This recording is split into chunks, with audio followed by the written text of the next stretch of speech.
Come, 50 seconds. Hands up, Reno, come on. Hands up, buddy, come on. Yes, Good job, Rhea. Good. Well done, Rhea. Hands up, hands with your hands. Let's get jab. Good job. We're getting into this bit of the game here. All right.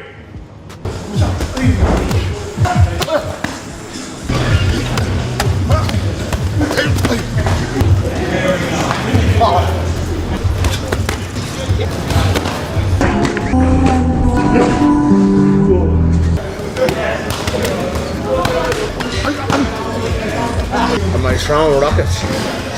These are missiles, yeah. These are fucking missiles. I'm 100%. This is, yeah? We're going in here 100%. I'm going into this fight 100% Conor McGregor. Not 92. 100% Conor McGregor. So it has to be really meticulous. We were right there with the last one. As a unit, we do it. Right? I think he's doing work. I do. Are we really going to see a serious return? Did he really make a change, or is he just locking it down and giving his team his devices before he goes skiing? Yeah. Hope he's healthy. He's a dad, so I want him to do well. Yeah, I hear you. So is Max, though, you know?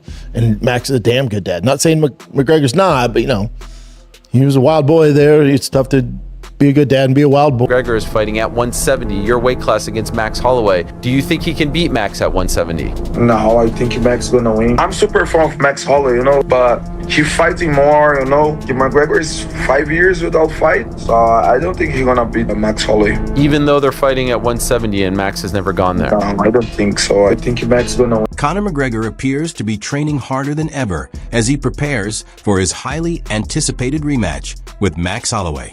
With the MMA world closely following every step of his preparation, training footage, expert predictions, and fan debates continue to dominate the conversation.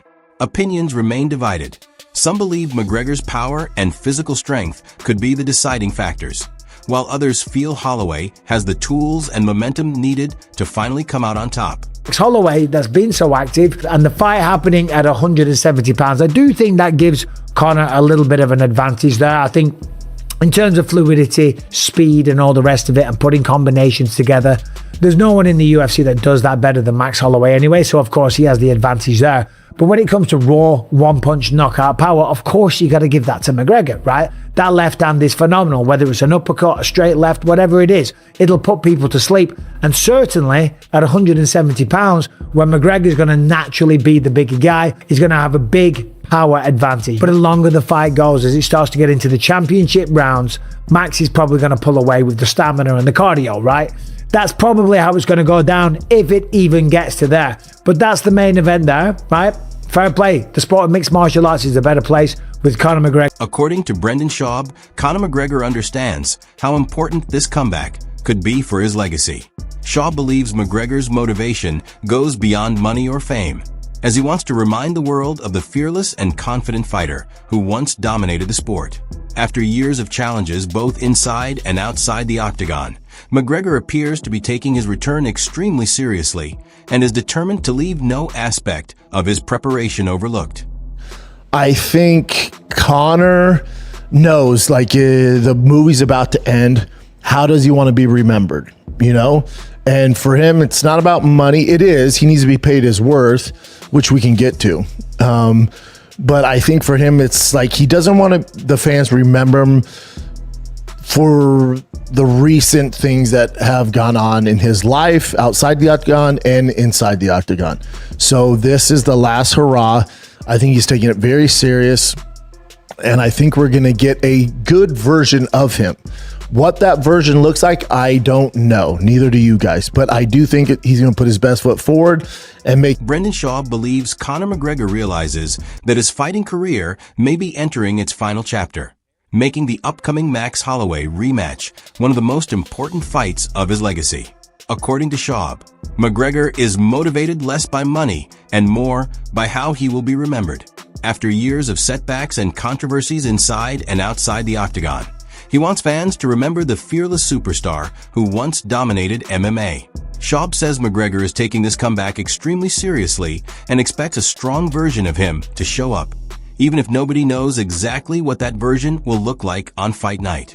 Proud, and I don't think it's gonna be sad. Like Nate Diaz in Netflix, that was sad. To me, that's sad. You're talking about a legend, a guy who's known for toughness, and just seeing kind of him get outclassed by Mike Perry. It's sad. It just is. Izzy's fight against Joe Pyfer. That's sad to me, dude. I don't like that stuff. So I don't think Conor's going to do that. I don't think he's going out that way. He has a very, very tough matchup. And here's something to note. Mike Bond and Luke Thomas talked about this, and Mike Bond, you know, he's been doing it forever. He has his ear to the ground. He has contacts at UFC. One of the issues why Conor took so long to come back, and I was explaining this to Nick on Friday's show, is you're dealing with a different animal. You're dealing with the biggest celebrity, biggest fighter, the highest earner, the biggest pay-per-view draw of all time. Brendan Schaub believes Conor McGregor is determined to avoid the kind of decline that has affected some MMA legends late in their careers. He pointed to performances by fighters like Nate Diaz and Israel Adesanya that were difficult for longtime fans to watch, arguing that McGregor wants to leave a stronger final impression. According to Schaub, McGregor is fully focused on this fight because he wants to remind everyone of the elite fighter he once was. He also suggested that McGregor's return took so long partly because the UFC wanted to ensure the comeback of one of its biggest stars was handled carefully and given maximum attention. So what's he worth to them now? According to Mike Bond, we don't know the exact numbers, but we do know that Conor only agreed to whatever money they're paying him, which is a truckload, I'm sure, to 2 fights.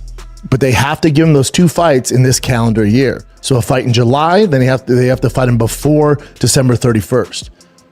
He didn't sign an extension. He didn't sign a new 8-fight deal. Notice there's been none of that news.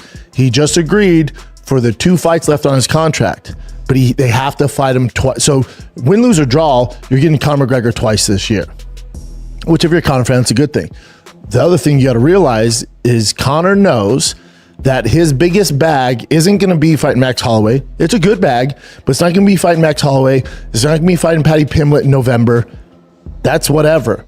His biggest bag is going to be becoming a free agent and fighting Nate Diaz in the trilogy on Netflix MVP. That's where him and Nate are going to make more money than God, and Netflix is going to throw the fucking bag at him, and that's his plan. Brendan Schaub also discussed the business side of Conor McGregor's return, noting that negotiations must be handled carefully because McGregor remains one of the biggest pay-per-view draws in MMA history. Schaub suggested that McGregor is prepared to complete the 2 fights remaining on his current UFC contract, with both potentially taking place before the end of the year.